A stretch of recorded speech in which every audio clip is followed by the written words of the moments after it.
Mga kasayan, Motorstar Easy Ride 125, walang high beam. Siya kasayan ha. Low beam, high beam. Wala siyang high beam pero meron siyang indicator. Ito tutok mo dito. Yan, meron siyang indicator ha. Indicator ng high beam pero wala siyang high beam. Yan, low beam lang. Hindi siya kasayan no. Inopen na natin to para mas madali lang. Inopen na natin tong kanyang headlight. Siya ba? Punta lang kaagad tayo dito. Tignan natin dito kung meron siyang kung meron siyang supply ha.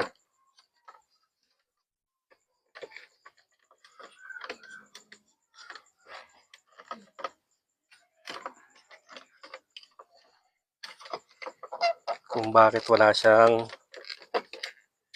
high beam. Kasi ang high beam yan ay etong kulay blue.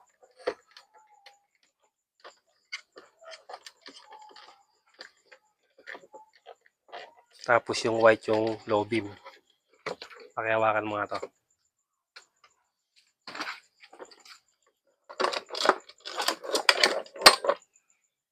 Gamit ang test light, walang tayo ng ground. Body ground. Tapos, bubuksan natin siya.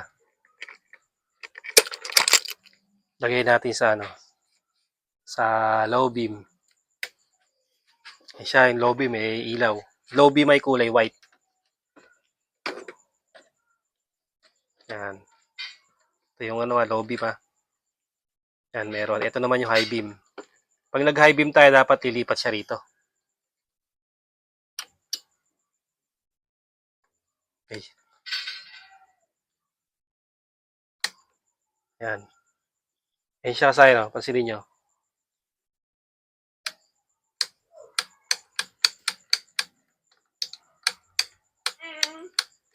Pag inalis natin, wala.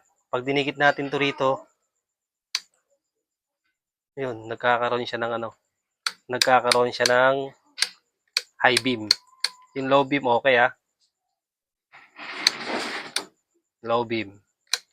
Pag high beam, lilipat sa kabila ha. High beam yung yellow. Yan. Ito. Bali, okay yung dito. Okay yung natin ha. Ito. Ibig sabihin, ang nagiging problema niya, itong pinaka okay yung wire. Ito to. Yung pinaka natin.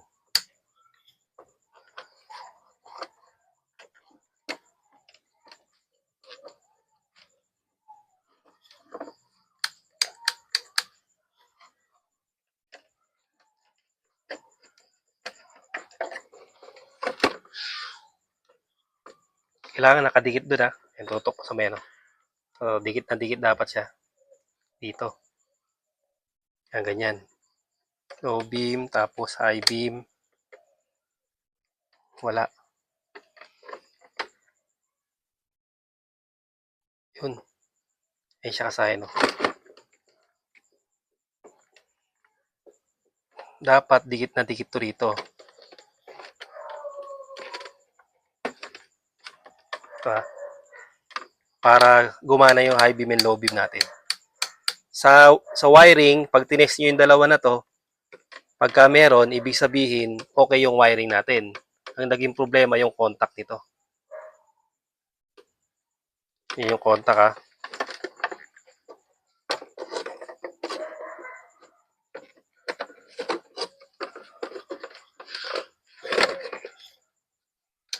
Yan siya kasayan.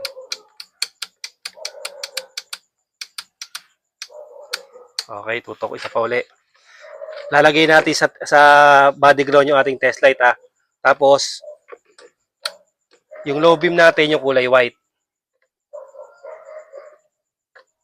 Ayan. Tapos pag nilipat natin siya, dapat yung kabila naman ang magkakaroon. Ito. Ayan. May contact din si low beam ha. Nagpapalit ang Ayan.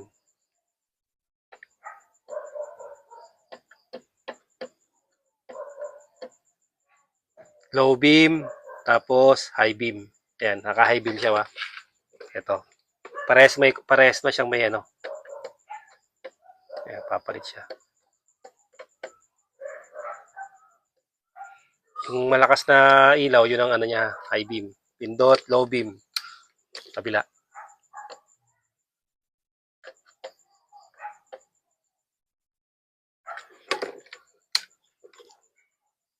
Bali, pag na-test nyo rito na okay itong dalawa, yung pinaka ng ilaw, kailangan tumutok sa kanya yan ah. Tumutok para hindi siya mawala. Ibig sabihin gumana yung low beam at high beam. Bali, wala naman pala siyang putol na wire. Ang naging problema lang yung pinaka contact lang. Tingnan natin.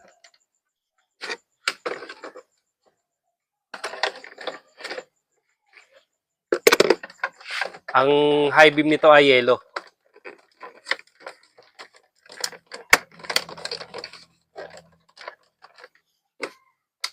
Hindi siya kasaya, no? Contact lang ang naging problema, walang problema sa wiring. Ganun lang kasayan yung pagtitest. Kaya kung ang magiging problema niya sa wire, walang supply yung yung white, hanapin niyo lang yung niya, may mga puto lang siya. Pag walang supply yung white, duktong niyo lang sa white o kaya naman yung blue, duduktong niyo lang siya. Hanapin niyo lang yung supply. Tapos, yung ground naman, pagka naman ground ng nawala, parehas walang high beam tsaka low beam. Bali, ang naging problema lang kasi hindi lang siya nakadikit masyado sa may pinaka valve niya. Sa wiring walang problema. Ganun lang yung pagta-troubleshoot para malaman nyo kung sa wire o sa valve yung problema. Ganito na lang mga kasayan. Salamat sa panonood.